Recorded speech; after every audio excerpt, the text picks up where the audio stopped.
Bonjour et bienvenue dans cette nouvelle édition de MaxiTest, votre magazine d'actualité automobile. Nous nous trouvons aujourd'hui à Paris, au 75 avenue de la Grande Armée, adresse illustre de l'industrie automobile puisqu'il s'agit du siège de la maison Peugeot, où nous venons à la rencontre de notre invité du mois, Jean-Philippe Imparato, le nouveau grand patron. Dans cette émission, nous allons découvrir le plus chic des crossovers, une compacte survitaminée et une des voitures qui devrait marquer l'actualité de cette fin d'année. Tout de suite, découvrons le sommaire en images.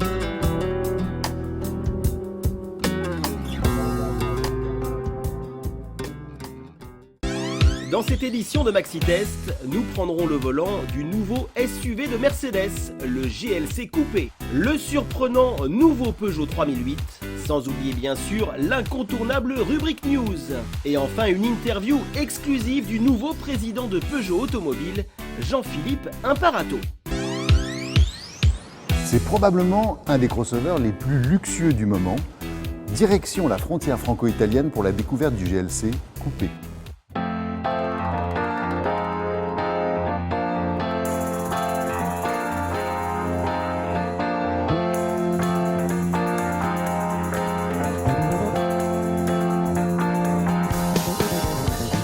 Mercedes a mis le temps, mais la marque ne compte plus laisser BMW seul sur le marché des SUV coupés de luxe.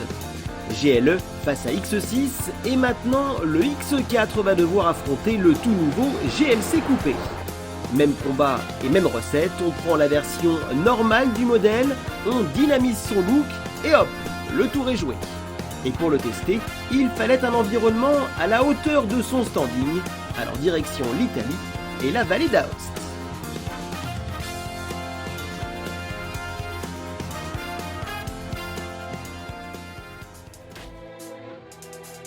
Le GLC Coupé, c'est du pur jus Mercedes. La face avant reprend à l'identique celui du GLC classique.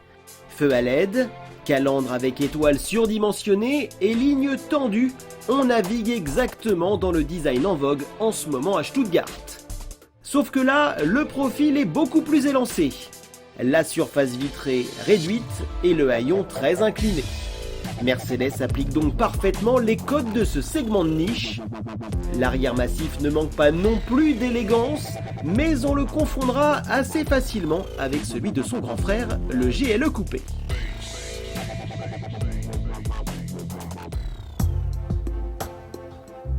À l'intérieur, on pénètre dans l'univers du GLC, lui-même jumeau de celui de la classe C. Rien à dire sur la présentation, elle est nickel.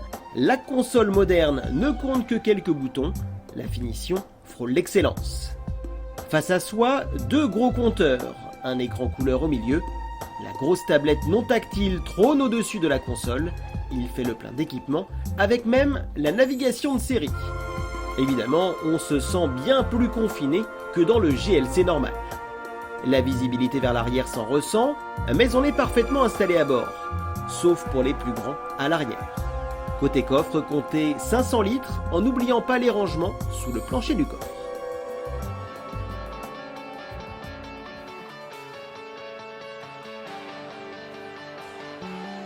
Le GLC Coupé veut se distinguer du GLC par sa sportivité. C'est une sportivité qu'on va retrouver à l'extérieur avec une ligne retravaillée à l'avant et surtout à l'arrière, qui rappelle d'ailleurs celle du GLE Coupé, son grand cousin. Et puis cette sportivité s'exprime également à l'intérieur avec de nouvelles motorisations et surtout un système de suspension pilotée, deux systèmes en fait sont disponibles, qui visent à rendre ce châssis beaucoup plus sportif. Alors moi ce que je vous propose c'est que nous partions l'essayer sur les routes de montagne de la vallée d'Aoste. On y va. Notre version 250D a droit sous le capot à un 4 cylindres turbo diesel de quelques 204 chevaux. Autant le dire tout de suite, il ne manque pas de souffle et suffit largement pour emmener sans peine ce lourd SUV. En fait, au volant, il ne se distingue pas d'un pouce de son frère GLC. Les performances égales au dixième près impressionnent tout autant quand on met le pied au plancher. La boîte automatique compte, excusez du peu, pas moins de 9 rapports, rien que ça. Heureusement, elle est plutôt bien réglée, on ne jouera donc pas trop avec, même sur nos routes de montagne qui nous servent de terrain de jeu. Grâce à l'amortissement piloté, le châssis se retrouve rarement dans des situations délicates. D'abord, il offre un confort tout simplement remarquable, même s'il ne fait pas oublier qu'il s'agit d'un poids lourd. En mode sport, il s'écrase un peu sur ses appuis. Non, le SUV au comportement de ballerine n'a pas encore été inventé. De toute façon, on n'avait pas envie de bousculer cette voiture taillée pour l'autoroute et qui adore aligner les bornes sans sourciller.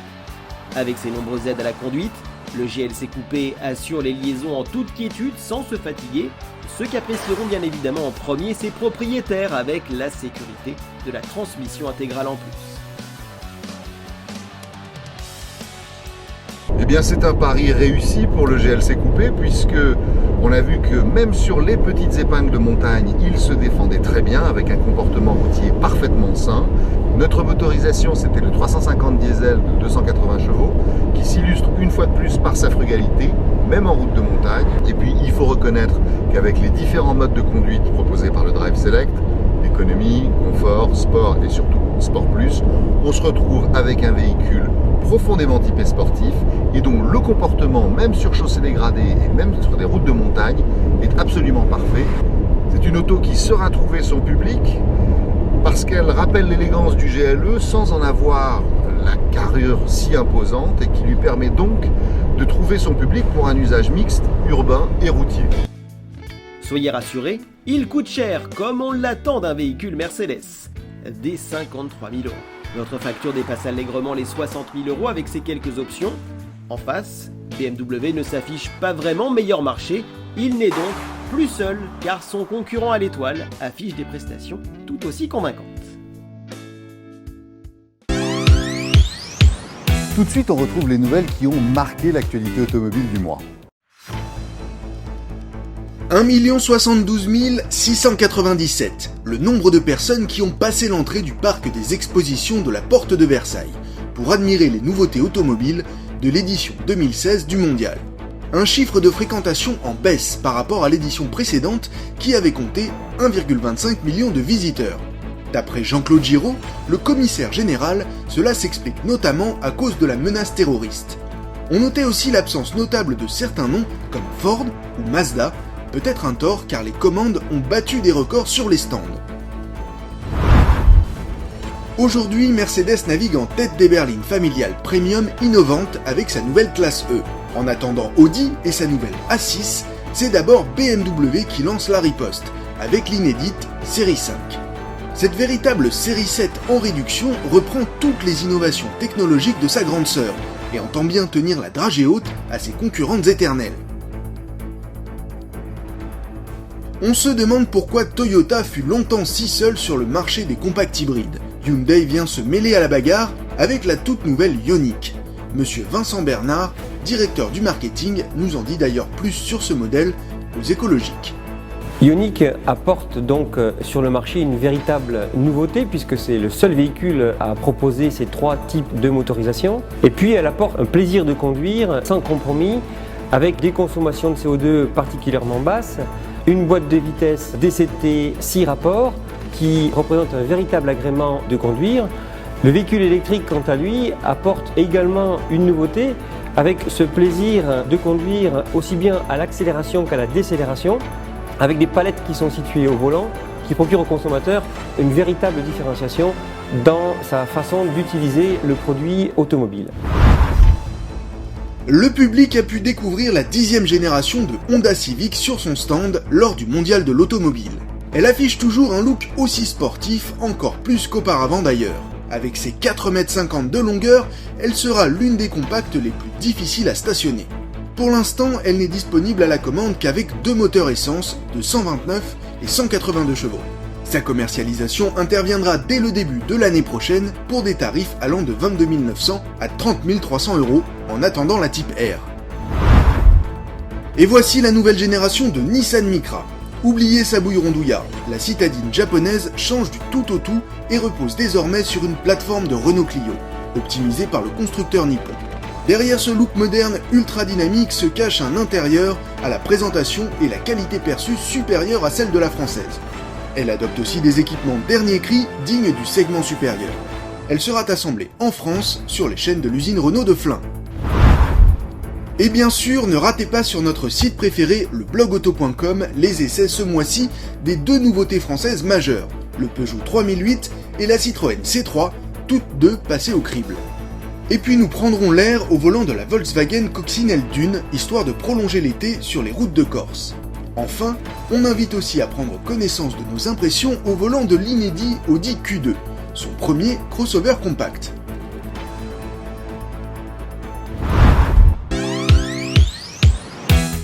Tout de suite, et en exclusivité pour MaxiTest, nous recevons le nouveau patron de Peugeot, Jean-Philippe Imparato.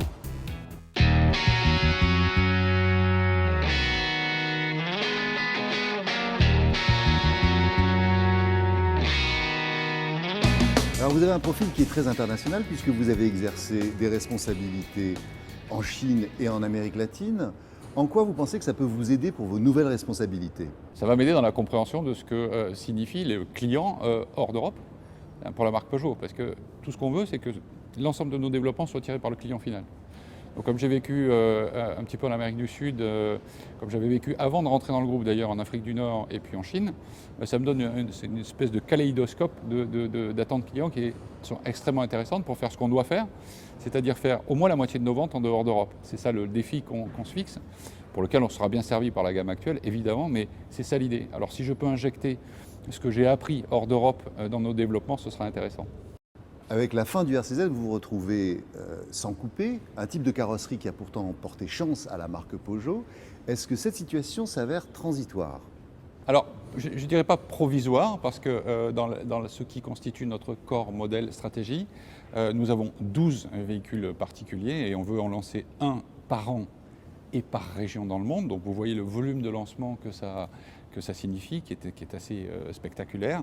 Mais ce que je peux vous dire, c'est que chacune de nos gammes sera coiffée par un véhicule sportif. Et donc ça veut dire que vous n'êtes pas au bout de vos surprises. Chaque lancement sera à un moment donné coiffé par une offre qui vous donnera les sensations que vous aviez avec RCZ, c'est sûr.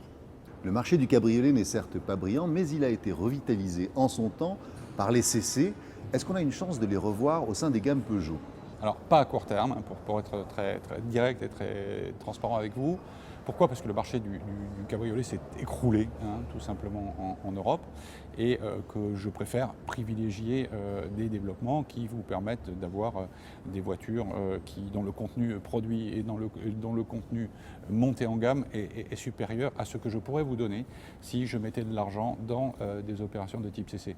Mais enfin, on dit jamais pour jamais, mais ce n'est pas à court terme que nous reviendrons sur ce segment. Alors que l'autre constructeur mise encore sur les monospaces, vous choisissez clairement un parti différent avec 3008 et 5008 en choisissant les crossovers. Qu'est-ce qui vous fait penser que cette stratégie est pertinente pour séduire les familles? On va dans le monde des SUV parce que vous voulez de la robustesse, vous voulez des grandes roues, vous voulez une position de conduite particulière, vous voulez une face avant verticale, vous avez besoin de cette robustesse et de ce design, mais vous ne voulez pas perdre la praticité de ce qui faisait votre monospace, 3008, 5008, et parce que vous êtes chez Peugeot, en plus, vous voulez les sensations de conduite d'une berline dans un environnement porté par le high cockpit qui vous donne l'émotion et les sensations d'une berline. C'est ça qu'on vous offre, c'est cette synthèse qu'on vous offre. Peugeot fait aujourd'hui du rallye raid et du rallycross. Ce sont des disciplines qui ont un peu moins de rayonnement médiatique que l'endurance ou le WRC. Est-ce qu'on peut espérer un jour revoir Peugeot dans ces disciplines? Alors ce qu'on peut dire, c'est que Peugeot n'abandonnera jamais le sport, que ce soit là-dessus, qu'on soit très clair, pour plein de raisons historiques et de passion. Cette entreprise est portée par la passion du sport automobile et jamais on ne sortira de là. 2 observations. Pour ceux qui sont allés à l'OEAC cette année, dont je faisais partie, pour aller soutenir notre Dream Team en WRX, en moyenne 80 000 spectateurs par jour comme retour et une activité télévisée extrêmement forte et une activité réseaux sociaux extrêmement forte. Donc, ce championnat-là, qu'on est en train de suivre avec, excusez-moi du peu, un participant comme Sébastien Loeb par exemple, est un championnat qui est en train de prendre une dimension et qui a surtout un côté spectaculaire, extrêmement significatif. C'est très télégénique comme retour et en plus c'est passionnant. Donc on y reste, et puis Dakar c'est une grande aventure qu'on suit depuis maintenant, vous le savez, des années, qui est une extrêmement bonne démonstration de ce que l'on sait faire, à la fois en termes de compétition, fiabilité, et ça, on ne veut pas l'abandonner. Donc c'est une signature qui nous raccroche à notre histoire, c'est une signature qui nous raccroche à l'idée que l'on se fait du sport en général, de l'international et de la proximité avec le public. C'est pour ça qu'on y va. D'accord, donc pas de retour vers l'endurance Dans un délai visible, pas prévu. Donc aujourd'hui, entre l'électrique et les différentes solutions hybrides, pour l'instant, la gamme Peugeot propose peu de modèles innovants en la matière. Quelle est la stratégie à venir et avec quelle technologie? Deux choses. Nous aurons une offre hybride, essence, plug-in, qui arrivera en 2019 et qui équipera la gamme Peugeot avec une vraie autonomie, c'est-à-dire minimum 60 km en zéro émission et 40% de consommation en moins. Ça, c'est un vrai avantage compétitif sérieux qui sera évidemment porté sur l'ensemble de nos véhicules à partir de 2019 dans une fenêtre qui ira de 2019 à 2021. Il en sera de même pour une offre full électrique, bien évidemment, qui sera intégrée à notre gamme dans la même fenêtre de tir. Jean-Philippe Imparato, merci beaucoup. Merci à vous. Eh bien, notre hôte nous en a assez longuement parlé. Nous partons à présent essayer la voiture qui va probablement marquer le plus cette actualité de fin d'année. Il s'agit de la nouvelle Peugeot 3008.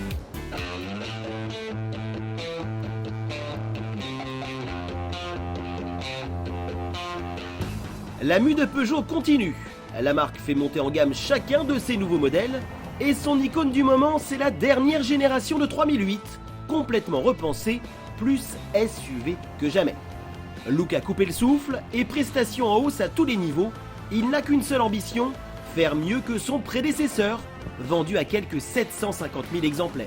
Et si on se mettait tout de suite au volant? Il faut dire qu'il a une sacrée gueule.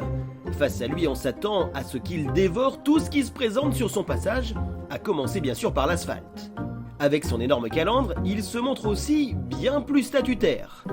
Sa haute ceinture de caisse et sa faible surface vitrée donnent une touche de dynamisme, alors que l'arrière semble calqué sur celui d'un concept car. Il n'a plus grand chose à voir avec l'ancien. À bord, c'est Star Trek. Pourtant, on est bien dans le présent, voire dans le futur. Cet intérieur met un coup de vieux immédiat à tout le segment.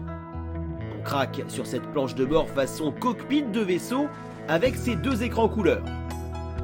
La rangée de boutons au milieu de la console centrale ravira les fans de high-tech, sans oublier des matériaux qui rehaussent la qualité perçue.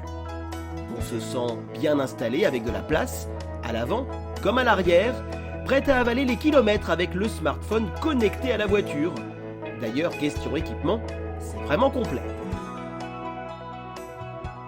Alors voilà, nous nous trouvons enfin au volant de celle que nous attendons tous depuis longtemps et qui devrait être une des plus grandes actualités de cette année. Il s'agit de la Peugeot 3008.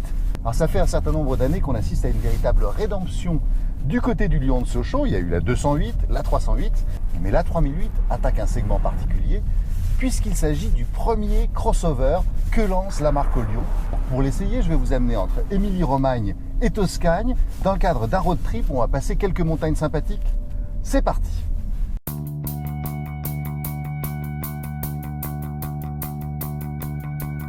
Sur la route, c'est aussi la surprise. Une surprise positive tant il se montre à l'aise malgré sa haute garde au sol. Et les routes italiennes en mauvais état de notre parcours ne lui ont pourtant pas facilité la tâche. Au contraire, elles ont mis en valeur la qualité de filtration des suspensions qui absorbent les bosses sans souffrir. Le confort se montre donc remarquable, et cela sans sacrifier l'agilité et le dynamisme. Car à ce niveau-là, le 3008 se place immédiatement dans le haut du panier. Il fait preuve d'une précision peu vue sur ce type de véhicule. Le petit volant rend les montées de colle amusantes, tant il ne rechigne pas à enchaîner les virages. Et cela sans faire appel à une quelconque technologie sophistiquée pour la direction. La boîte automatique à 6 rapports EAT6 fait preuve d'une douceur et d'une réactivité exemplaires. Et pour ceux qui ne seraient pas d'accord avec son étagement, le mode manuel fait parfaitement le job grâce aux palettes.